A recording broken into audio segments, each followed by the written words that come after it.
asxaabtay maanta waxay imanayaa hablo waxaan tusi aan gurigeyga u nadaaminayo sababta maan sweebiye Walmart baan ka sweebiye kaaba xagan ii yaali jiray awal miiskin xagan dhexdan soo dhigay barka warama do you guys like it? I think I like it but anyways fadhigiiba xagan keenay kani basement ku yaala caadiyaan waayo de meel la fariisto ma jiro saloonkayga shan hablood baan nahay kolleyba inshallah waxaan soo imin doonaa xagan kursi xagaasan dhigi doono laakiin imika fadhigii baan soo korsiyey tariigadina waan shiday meeshan baan kala nadaamini alaabtan sweebiyana aan tuso cuntadan sweebiye so waa macmacaanu sharaabkan baan waxeenayaa waa xabxab iyo cherries baan u malayaa lindhanaan yar baan ku dari doonaa kani markay imanayona baraf baan ku dhex ridi doonaa pecan pie baan rabay laakiin waan waayey markaa chocolate pecan pie baan sweebiyey iyo alaabtan oo dhan kalena de waan macmacaan so kolleyba saloolna waan soo dhigi doonaa iyo kanina waan sweebiyey baalkan haddaa weli tijaabin oh my god you guys have to try it for spinach and feta cheese pie dadka Greek baa lagu yaqaanaa aad iyo aad u macaan yahay so kana waxaan uga dhigi doonaa de wax kasta waa macaan maaha so waxa loo baahay wax yaro sali ah or salty ah so kani baan dhigi doonaa iyo salool macmacaankaas shaah Soomaali bunna kuwa doonaya de waa kan bunkii xagan buu yaala xagan bay iska samayn karaan hablahoo dhan badankooga wala bun bay wala cabaan inshallah saan isku nadaamiye baan ii duubi doonaa waxaan fiirsaday channelkayga intaan views badan aan helo laakiin dadku intay subscribe-ka igu dhufan so fadlan waqti qaata intaa subscribe-ka igu dhufatiin oo kusoo biirtiin channelkayga haddaa mar hore la socotinna fadlan notification-ka igu dhufta waa kaas 100 kuna gaarsiiya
sawirkaas gurigii waan nadaamiyey maasha allah tariigdii waan shiday nalkii waan shiday so tariigadan badanka ma shidan waxaan shidaa markay ciida tahay ama dadku markay imanayoon kaasna waa sidaas waay kan anigii khalaas dadku markay imaadoon baati uma un gashadaa هذا توب كان عنيقو ما باتي إرادة باتي معها هذا توب عادية apparently واحد قشطة محل إرادة سودانيسكا ما شاء الله بس ميك اب نوح بدل ما مرسن بس إنه كله ما يرمرصدي ده هو ده كيركعه سو كاس حبتينا وانسوكي أولي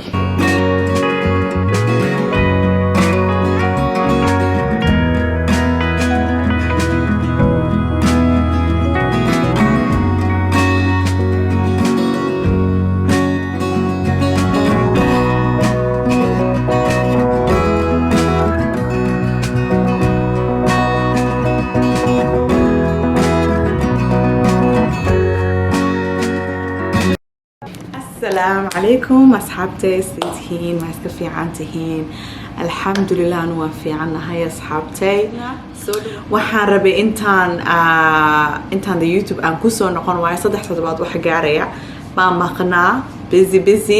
dad badan baa ay soo qorayeen nasteexo xagee martay xagee ku halooday walaa horta ma sha Allah bishii badan waxaan ku talagalay intaan videoyaasha ay soo badiyo gabadh baa videoyaasha ii duub videoyaasha ii edit-ka ii sameeysa soo shaqo badan baa iska qaaday laakiin waxay ugu adkaatay intaaba inta upload kinta YouTube ni soo dhigayo ay ka shaqeynay videoyaasha ay ugu adkaatay bar alxamdulillah ala kulli xaal shaqadeedii waqtigeyga oo dhan badan ku xaqaadatay galaaga aan sameynay insha Allah videoyaasha tasawirta waan soo dhigi doonaa mar dhow laakiin waxaan siray intaaba ku soo noqon YouTube orta bar dadka asxaabta bar ana u yar waran soo saaniga lahaa galaagi alxamdulillah soo fiican buu noogu dhacay 100 qof baan suganay 100 qof baan noo imaaday allahumma baarak dadka soo baxay soo fiican buu dhacday insha Allah waa arki doontiin dad badan oo community-ga Ottawa aan aba imaaday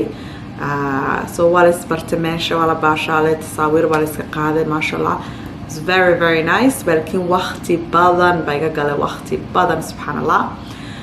laakiin waa wixii dhaafay waxaan ku taraga insha Allah ilaahay haduu qoro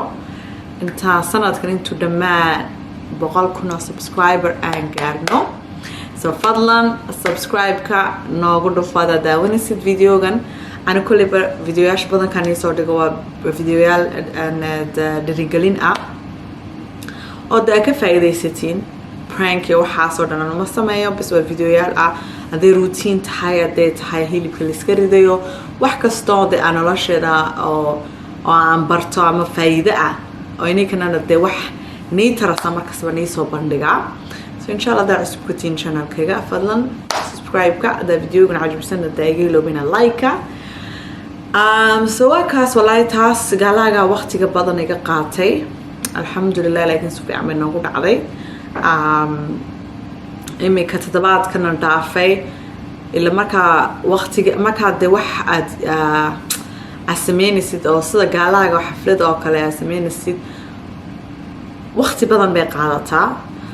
markaa gurigeygii oo nadaafada gurigeyga cuntadii la karinayay waxaasoo dhan baan dhigay mar alxamdulillah laakiin imika toddobaadkan na dhaafay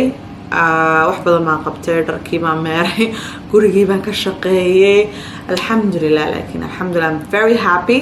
bas kaas hadalka niguma dheeranay imika bas waxaan balan qaaday inta videoyaasha ni soo badiyo insha Allah sanadkan intuu dhamaan 100,000 subscriber ina gaarsiya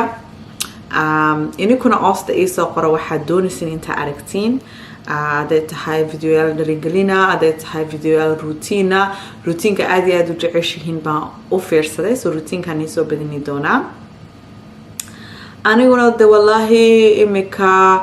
videoga kale nii soo duubeena waa 14 cishood oo smoothie detox baan sameynayaa waan nii duubi doonaa sababtaan u sameynayo hilibka ma aha intaan sacaatayo ma aha wajigeyga imika uu roon yahay laakiin casaasaan badan baa iga soo baxay markaan detoxka smoothie detoxka aan sameeyo aad iyo aad barta wajigeyga u fiicnaadaa finan iyo waxaasoo dhan baa iga socdaa anigana waxaa wajigeyga saa u gala markaste waa caanaha badan dairyga aad iyo aad u badsadaa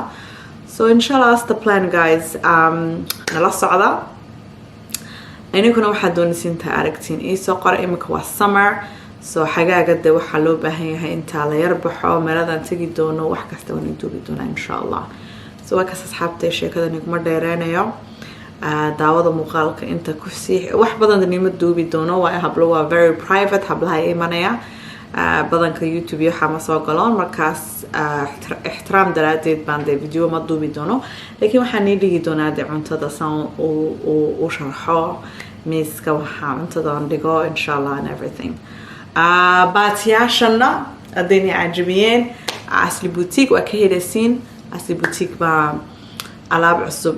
soo dejiyay kuwana markaa way dhamaadaan dad baa geeri $40 waa qaali maxay $40 u yihiin kuwan baatiyaal anu ma erada laakiin baatiyaasha shalmadaha la socday maaha soo aragtiin sharaxaad buu leeyahay xagan kalena sharaxaad bay leeyihiin gacanta lagu sameeyaa badanka soo aniga qaali bay ku tahay markaan iibsanayo so $40 waa aniga it makes sense inta $40 ka dhigo wax ka yar anu waxaan ka helay ma jiro right so anyways so wakas shakadan kuma dheerayna